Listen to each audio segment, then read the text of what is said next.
ಒಂದೇ ಮನೆಗೆ 2 ration card ಇದ್ದರೆ ರದ್ದು. ಮೆಡಿಕಲ್ ಎಮರ್ಜೆನ್ಸಿಗೆ ಮಾತ್ರ ಹೊಸ ಅರ್ಜಿ ಅವಕಾಶ. ಸೂಕ್ತ ದಾಖಲೆ ಇಲ್ಲದವರ ಕಾರ್ಡ್ ರದ್ದುಪಡಿಸಲಾಗುವುದು. ಒಂದೇ ಮನೆಗೆ ಸೇರಿದವರು ವಿಭಿನ್ನ ಹೆಸರುಗಳಲ್ಲಿ 2 ರೇಷನ್ ಕಾರ್ಡ್ ಹೊಂದಿರುವ ಪ್ರಕರಣಗಳು ಬೆಳಕಿಗೆ ಬಂದ ಹಿನ್ನೆಲೆಯಲ್ಲಿ ಸರ್ಕಾರ ಇದೀಗ ಕಟ್ಟುನಿಟ್ಟಾದ ಕ್ರಮ ಕೈಗೊಳ್ಳಲು ಮುಂದಾಗಿದೆ. ಆರ್ಥಿಕವಾಗಿ ಸದೃಢರಾದರೂ ಸಹ ಪಡಿತರ ಚೀಟಿಗಳನ್ನು ಪಡೆದು ಸಬ್ಸಿಡಿ ಅಕ್ಕಿಯನ್ನು ಖಾಸಗಿ ಬಳಕೆ ಅಥವಾ ಮಾರುಕಟ್ಟೆಗೆ ಮಾರಾಟ ಮಾಡುತ್ತಿರುವ ಘಟನೆಗಳು ಕೂಡ ಸರ್ಕಾರದ ಗಮನ ಸೆಳೆದಿದೆ. ಈ ಹಿನ್ನೆಲೆಯಲ್ಲಿ ನಿಜವಾದ ಫಲಾನುಭವಿಗಳಿಗೆ ನ್ಯಾಯ ದೊರಕಿಸುವ ಉದ್ದೇಶದಿಂದ ಸರ್ಕಾರ ಈ ನಿರ್ಧಾರ ತೆಗೆದುಕೊಂಡಿದೆ.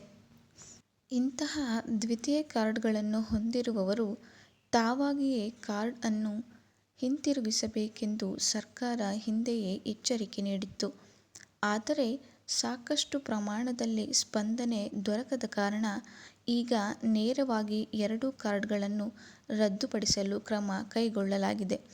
ಇನ್ನು ಹೊಸ ಪಡಿತರ ಚೀಟಿ ಪಡೆಯಲು ಸಾರ್ವಜನಿಕರಿಗೆ ಸಂಪೂರ್ಣ ಅವಕಾಶವಿಲ್ಲ. ಕೇವಲ ವೈದ್ಯಕೀಯ ತುರ್ತು ಪರಿಸ್ಥಿತಿಯ ವೇಳೆ ಮಾತ್ರ ಅರ್ಜಿ ಸಲ್ಲಿಸಲು ಅವಕಾಶವಿದೆ. ಆರೋಗ್ಯ ಸಂಬಂಧಿತ ಕೇಂದ್ರ ಹಾಗೂ ರಾಜ್ಯ ಸರ್ಕಾರದ ಯೋಜನೆಗಳಲ್ಲಿ ಪಾಲ್ಗೊಳ್ಳಲು ಈ ರೀತಿಯ ಆಧಾರಿತ ದಾಖಲೆ ಇರುವವರಿಗೆ ಮಾತ್ರ ಅರ್ಜಿ ಅವಕಾಶ ಒದಗಿಸಲಾಗಿದೆ. ಸದ್ಯಕ್ಕೆ ಹೊಸ ಅರ್ಜಿ ಸಲ್ಲಿಸಲು ಸಾಧ್ಯವಿಲ್ಲ. ಹಳೆಯ ಬಾಕಿ ಅರ್ಜಿಗಳ ಪರಿಶೀಲನೆಯ ನಂತರವೇ ಹೊಸ ಅರ್ಜಿಗಳನ್ನು ಪರಿಗಣಿಸಲಾಗುವುದು ಎಂಬುದಾಗಿ ಆಹಾರ ಸಚಿವರು ತಿಳಿಸಿದ್ದಾರೆ.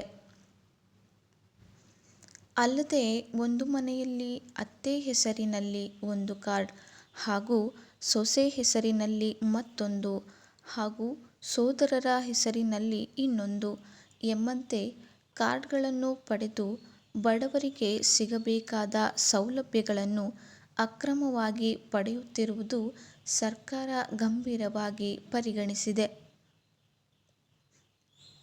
ಪಡಿತರ ಚೀಟಿಯ ನಿಜವಾದ ಉದ್ದೇಶವನ್ನು ಖಂಡಿತವಾಗಿ ಕಾಪಾಡಬೇಕೆಂಬ ದೃಷ್ಟಿಕೋನದಿಂದಲೇ ಈ ನಿರ್ಧಾರ ತೆಗೆದುಕೊಳ್ಳಲಾಗಿದೆ.